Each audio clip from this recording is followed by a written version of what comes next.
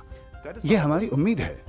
دوسری امید یہ ہے کہ ڈینمارک اور پاکستان کے اس ہونے والے ملاپ سے یہ بہت آسان ہوگا پاکستان کے لیے کہ وہ حاصل کر سکے رینیویبل انرجی۔ اچھا، یہ ایک مشکل کام بھی ہے کہ وہ داخل ہو نیشنل قومی بجلی گرڈ نیٹ میں، ورک۔ اور یہی ہمارے لیے بہتر ہوگا۔ بالکل، تو ہمیں ہم انہیں چاہیے combine کر کہ سکتے ہم ہیں۔ آپ کو مکمل طور سے سپورٹ کریں گے، اور اگر آپ صحیح سمت میں چلیں آپ حاصل کر سکتے ہیں سولر اور ونڈ بھی، اور بھی بہت کچھ۔ زبردست، یہ واقعی شاندار ہوگا کیونکہ یہ ایک بہت بڑا مسئلہ ہے ان مسئلوں میں سے جن کا ہمیں سامنا ہے کہ ہم قومی بجلی میں کیسے اپنا حصہ ملا سکتے ہیں اگر میں سولر پینل سے اپنے گھر میں توانائی پیدا کر رہا ہوں اور وہ زیادہ ہے ضرورت سے، اور سبھی یہ جاننا چاہیں گے کہ وہ کس طرح اپنی ملک کی توانائی میں اپنا حصہ ڈال سکتے ہیں کہ اگر میرے پاس کچھ اضافی کلو واٹ ہیں تو میں اسے قومی بجلی نیٹ ورک میں کس طرح بھیج سکتا ہوں واپس، اور وہ کسی اور کی بھی کام آ سکے گا جسے ضرورت ہے۔ یہ قومی مشن ہوگا کیونکہ ہم اس مسئلے کے حوالے سے بہت سنجیدہ ہیں اور ہر شخص بہت سے مسائل اور تنگیوں کا سامنا کر رہا ہے۔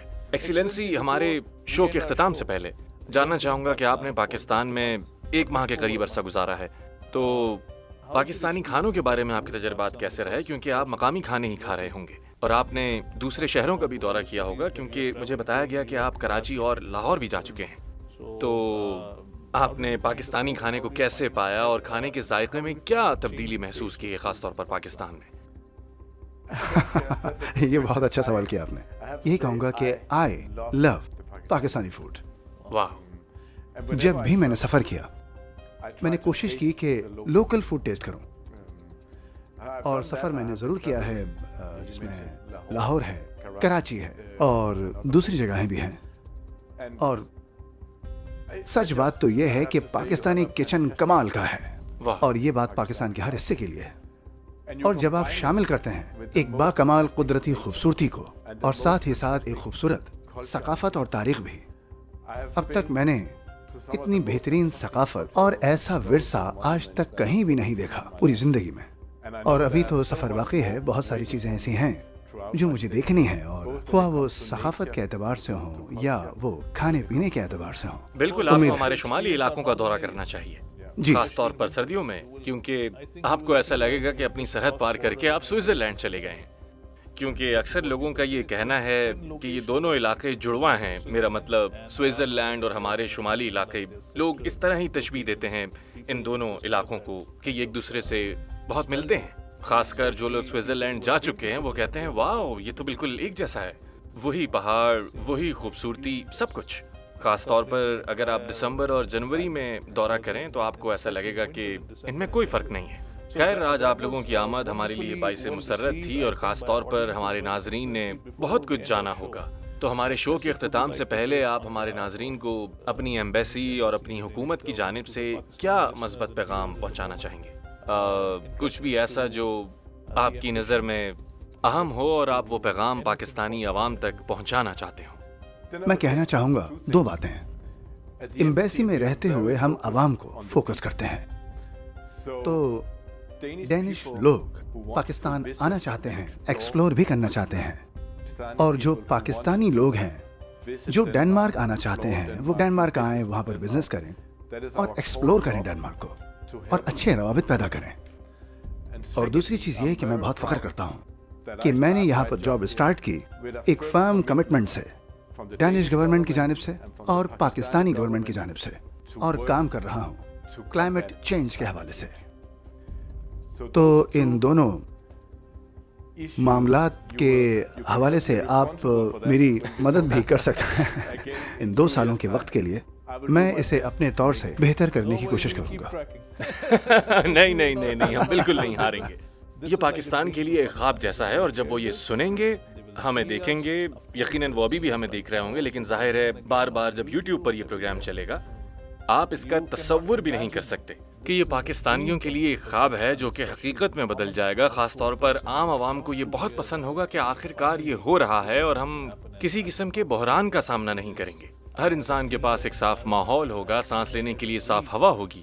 تو یہ ایک بہت بڑا تعاون ہوگا جس کے لیے میں آپ کا تہہ دل سے شکر گزار ہوں. تمام دیکھنے والوں اور بول فیملی کی طرف سے بھی بہت شکر گزار ہوں. اور اگر اس مشن میں کچھ بھی ایسا ہو جو ہم کر سکیں تو ضرور بتائیے گا, کیونکہ پاکستان کے لیے ہم ہر وقت تیار ہیں اور پاکستان کے دوستوں کے لیے بھی ہم وقت تیار ہیں. ہمارے شو میں آنے کے لیے آپ دونوں کا بہت شکریہ. آپ کی آمد ہمارے لیے باعث مسرت تھی. آپ کا بہت شکریہ کہ ہمارے شو میں DEA کی میزبانی کی. ویسے US میں DEA ایک مختلف نام ہے تو آپ کا بہت شکریہ. اور مجھے امید ہے آپ اپنے تمام مقاصد حاصل کریں گے اور یقیناً پاکستانی حکام آپ کی میزبانی کر رہے ہوں گے, خصوصی طور پر ہماری وزارت توانائی اور وہ تمام ادارے جو کہ یہاں موجود ہیں اور اس پر کام کر رہے ہیں. اور امید ہے کہ ہم اپنے اس خواب کو حقیقت میں بدل دیں گے. بہت بہت شکریہ. شکریہ. ناظرین, اگلے ہفتے پھر ملاقات ہوگی ایک نئے شو کے ساتھ, ایک نئے مہمان کے ساتھ, کچھ مزید اچھی خبروں کے ساتھ, اور ظاہر ہے کہ مختلف کھانوں اور ثقافتوں کے بارے میں بھی بات کریں گے, اور اس کے علاوہ بہت کچھ.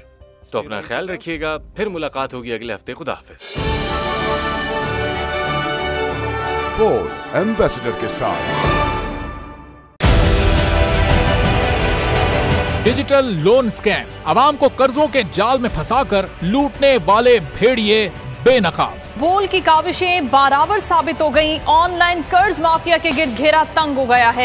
بول نے دیا اپنے عوام کا ساتھ, اٹھائی اس اسکیم کے خلاف آواز. بول کی ڈیجیٹل لون اسکیم کے خلاف آگاہی مہم کی سب سے بڑی ٹرانسمیشن 59% عوام نے دیکھی اپنی اسکرین پر, کیونکہ بول ہے پاکستان کا نمبر 1 نیوز چینل.